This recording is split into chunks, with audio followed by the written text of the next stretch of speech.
Break के बाद स्वागत है आपका। फिर से लिया चलते हैं हम बीकानेर। प्रधानमंत्री नरेंद्र मोदी मौजूद हैं यहाँ पर, चुनावी जनसभा को संबोधित कर रहे हैं। तो बात शुरू करूं दोस्तों? नहीं, ये पीछे वाले बताएं तब मैं बोलूंगा। ये पीछे जो खड़े हैं हो हल्ला करते हैं, मैं बोलना शुरू करूं? सब हाथ ऊपर करके बताइए। आप चुप रहेंगे? बाद में जितना नारा बुलवाना है बुलाना, अभी नहीं। बड़े समझदार हो यार। साथियों, जो पाकिस्तान हमारा खून बहाए, आप मुझे बताइए, जो पाकिस्तान हमारा खून का प्यासा हो, हम अपना पानी बहाकर उसे दे सकते हैं क्या? दे सकते हैं क्या? जो पाकिस्तान भारत को हजारों घाव देने के सपने पाले, उसे हजारों लाख लीटर पानी देना क्या सही था? वो भी तब जब उस पानी पर भारत का अधिकार है। वो भी तब जब उस पानी से पंजाब, हरियाणा, राजस्थान के बड़े इलाकों की प्यास बुझ सकती है। हमारे हक का पानी रुकना चाहिए था या नहीं? हमारे हक का पानी रुकना चाहिए था कि नहीं? जो कांग्रेस इतने दशकों तक भारत के हक का पानी, बीकानेर के हक का पानी, जो पानी तक को रोक नहीं पाई, वो आतंकवाद को रोक पाएगी क्या? अरे पानी नहीं रोक सकते हो तो आप आतंकवाद को कैसे रोकेंगे? ये जो तुमने पानी रोका नहीं है ना, वरना उसी पानी में डूब मरना पड़ता। साथियों, आपके इस चौकीदार ने भारत के हक के पानी को और आतंकी कारस्तानी को, दोनों को ही रोकने के लिए काम किया है। आजकल आप देख रहे हैं कि सीमा पर आतंक के आकाओं को दिन रात मोदी सपने में आता है। सर्जिकल स्ट्राइक, एयर स्ट्राइक के बाद परसों आतंक के आका मसूद अजहर पर हुई स्ट्राइक ने पाकिस्तान की हालत, क्या हालत हुई पाकिस्तान की? आप खुश हैं? आप खुश हैं? आपके आशीर्वाद है? ऐसा होना चाहिए कि नहीं होना चाहिए? भाई और बहनों, आज उनको भी डर लगता है जो 4 दशक से भारत को डरा रहे थे, दहला रहे थे। पाकिस्तान पर आतंकी फैक्ट्रियों पर ताला लगाने का दबाव जैसा आज है, वैसा पहले कभी नहीं था। साथियों, ये वही पाकिस्तान है जो कांग्रेस की मजबूर सरकार में दिन रात अपनी दौंस दिखाता था। ये वही पाकिस्तान है जो हर आतंकी हमले के बाद भारत को ही धमकाता था, और कांग्रेस की सरकार जुबानी जमा खर्च करके चुप हो जाती थी। भाई और बहनों, आज भारत अगर दुनिया में अपना दम दिखा पा रहा है तो भी सिर्फ हवाई नहीं है। इसके लिए हमने सैन्य नीति से लेकर कूटनीति तक व्यापक बदलाव किए हैं। आज भारत जल, थल, नभ और अंतरिक्ष सब जगह दुश्मन पर स्ट्राइक करने में सक्षम है।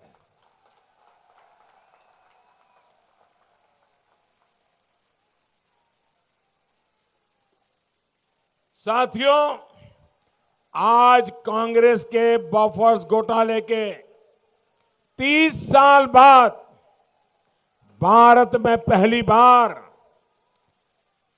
155 mm आर्टिलरी तोपों की सेना में तैनाती की प्रक्रिया शुरू हो चुकी है। मेक इन इंडिया के तहत K9 वज्र का उत्पादन हो चुका है।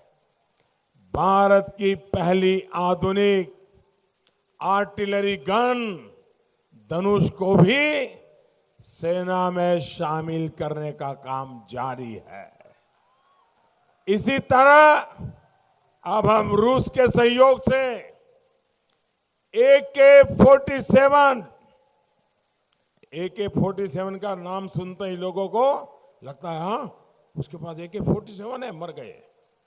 भाइयों बहनों, आज मैं बड़ा गर्व के साथ कहना चाहता हूं, AK-47 से भी आगे बढ़ करके आधुनिक, दुनिया की आधुनिक AK-203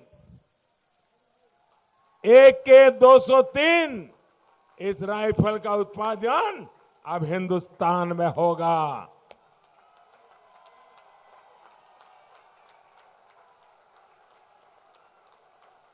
कई दशकों से हमारे सुरक्षा बल इसकी मांग कर रहे थे। ये पूरा करने का काम भी ये चौकीदार ने किया है। साथियों, हमारे देश के गौरव लड़ाकू विमान तेजस को भी कांग्रेस की सरकार डिब्बे में बंद करने की तैयारी कर चुकी थी। अब वायुसेना में नए तेजस शामिल करने की प्रक्रिया भी हमारे ही सरकार ने शुरू की है। भाइयों और बहनों, एक तरफ कांग्रेस का इतिहास देश को बार बार शर्मिंदा करने का है, वहीं हमारी सरकार देश का गौरव बढ़ाने के लिए काम कर रही है। साथियों, नए भारत के सामर्थ्य का एक और पहलू है सौर ऊर्जा। आज भारत सूर्य ऊर्जा, सौर ऊर्जा के उपयोग के लिए, सोलर एनर्जी के लिए पूरी दुनिया में अग्रणी भूमिका निभा रहा है। इंटरनेशनल सोलर अलायंस यानी आईसा के रूप में एक बहुत बड़ा आंदोलन भारत की अगुवाई में विश्व भर में चल रहा है। ये पहला अंतर्राष्ट्रीय संगठन है जिसका हेडक्वार्टर भारत में है। दुनिया के दर्जनों देश इसके सदस्य हैं।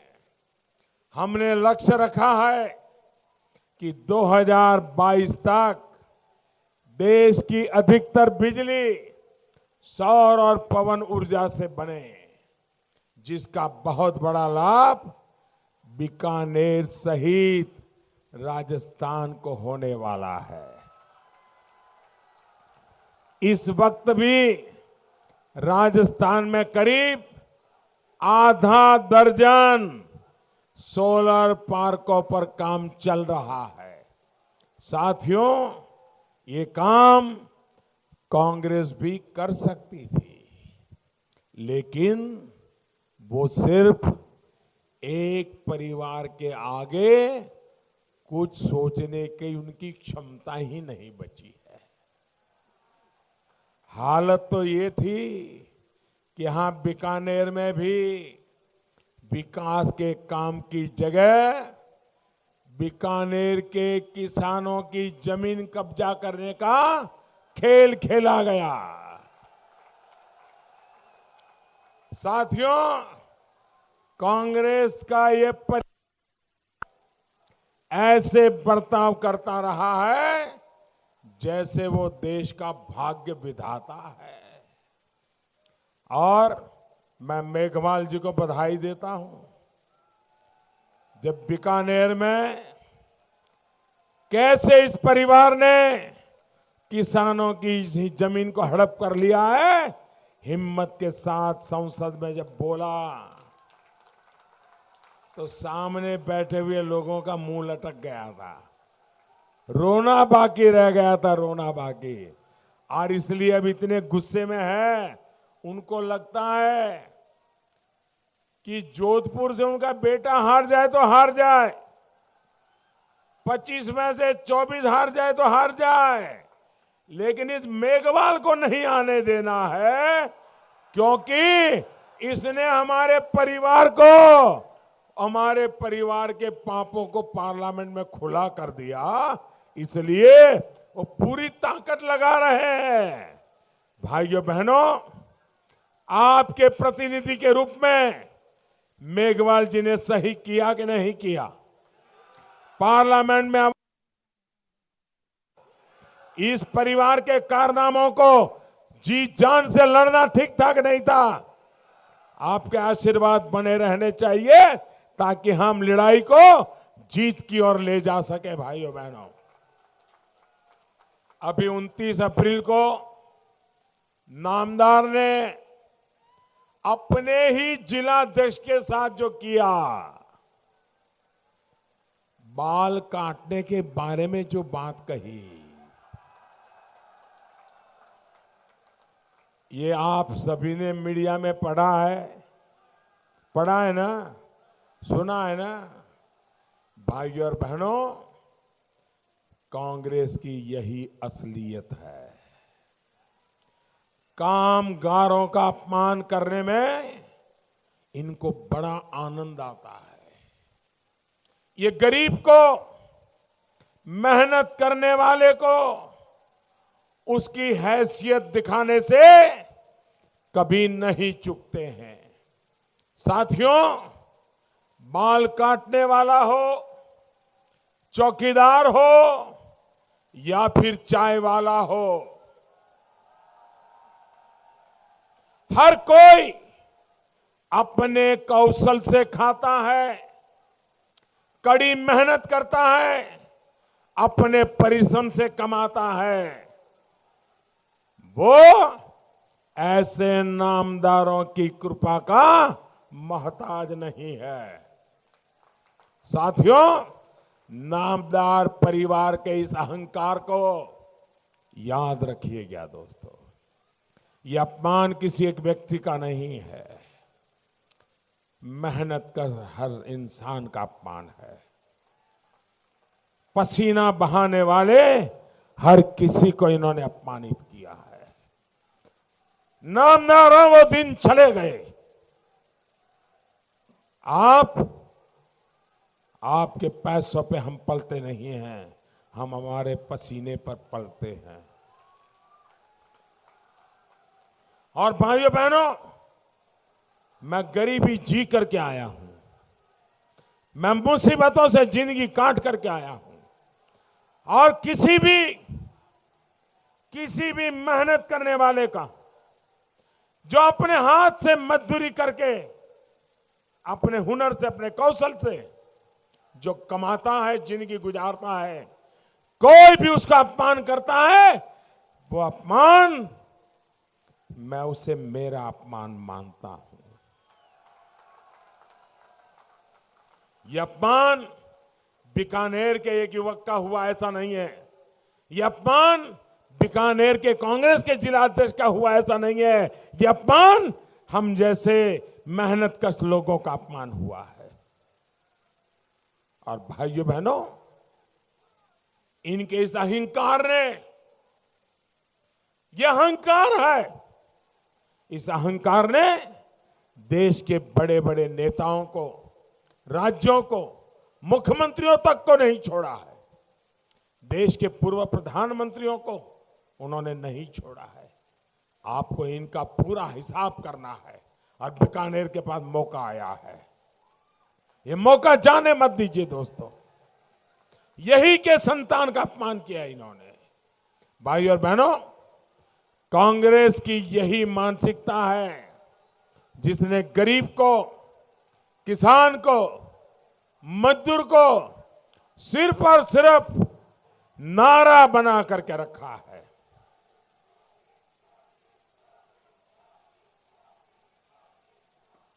क्या हुआ, फिर से जुस्सा आ गया आपको?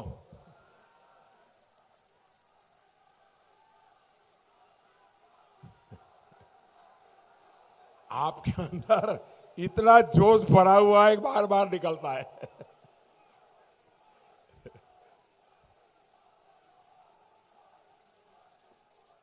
भाइयों बहनों, आप मुझे बताइए, 10 दिन में कर्ज माफ, बराबर सुनिए, 10 दिन में कर्ज माफ, नहीं तो मुख्यमंत्री साफ। किसानों को ये नारा किसने दिया था? किसानों को ये नारा किसने दिया था? कर्ज माफी हुई क्या? कर्ज माफी हुई क्या? सीएम साहब हुई क्या? हुआ क्या?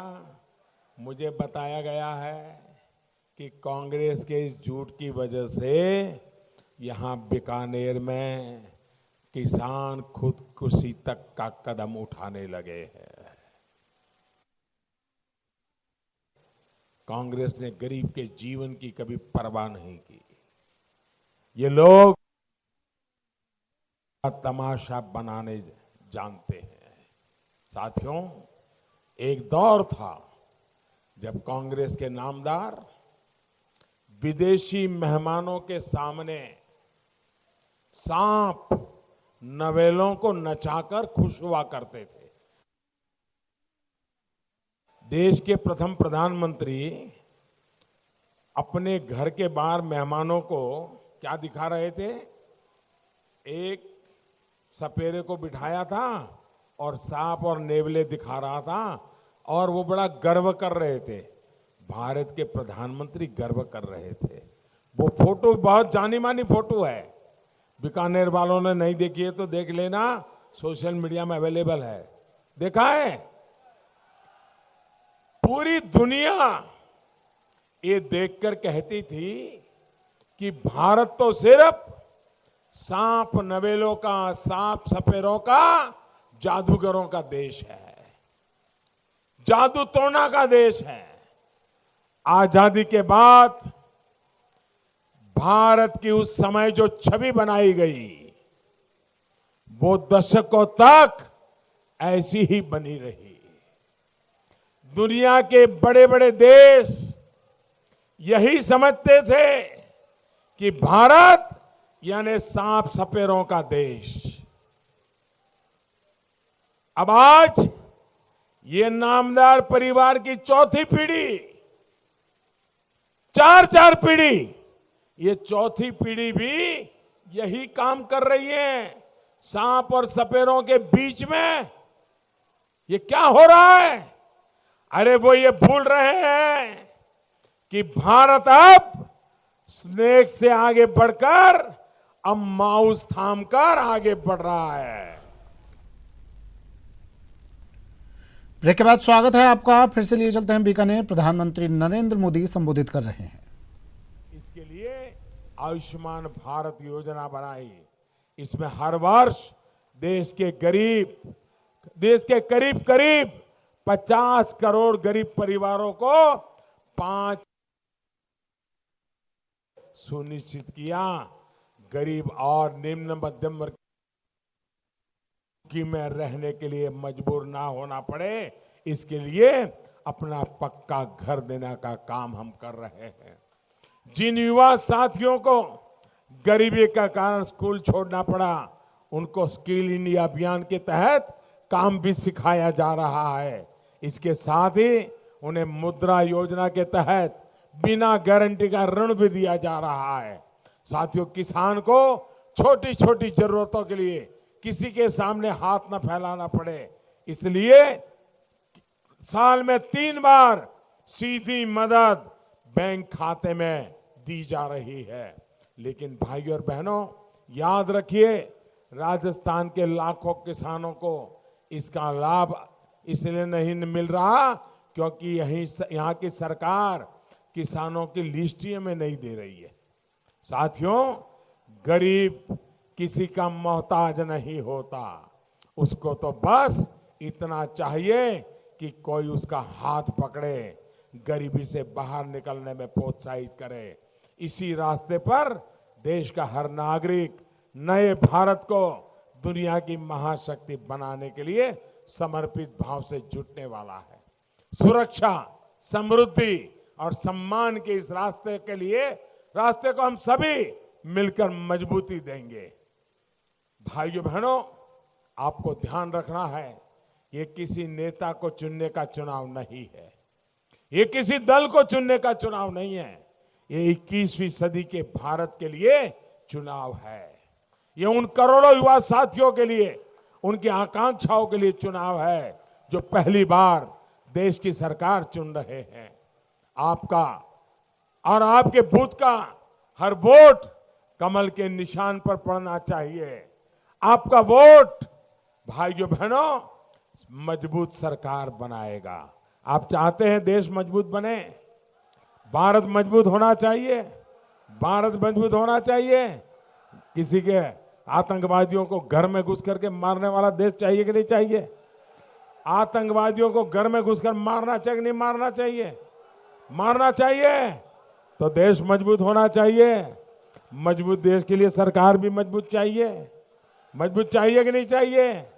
तो ये चौकीदार भी तो मजबूत चाहिए कि नहीं? चौकीदार मजबूत चाहिए कि नहीं? ये चौकीदार मजबूत होगा आपके कमल से। आपके कमल की ताकत से चौकीदार की ताकत होने वाली है। जब आप 6 तारीख के पहले, आपके पास 2-3 दिन बचे हैं, घर घर जाएंगे, घर घर जाएंगे, मतदाताओं को मिलेंगे, उनको समझाएंगे, कमल का वोट देने के लिए निकालेंगे, कमल पे बटन दबाएंगे। आप जब कमल के निशान पर बटन दबाएंगे, आपका वोट सीधा सीधा मोदी के खाते में जाएगा। भाइयों बहनों, इतनी बड़ी संख्या में इतने जोश और उत्साह के साथ आप आए हो, मैं आपका बहुत आभारी हूं।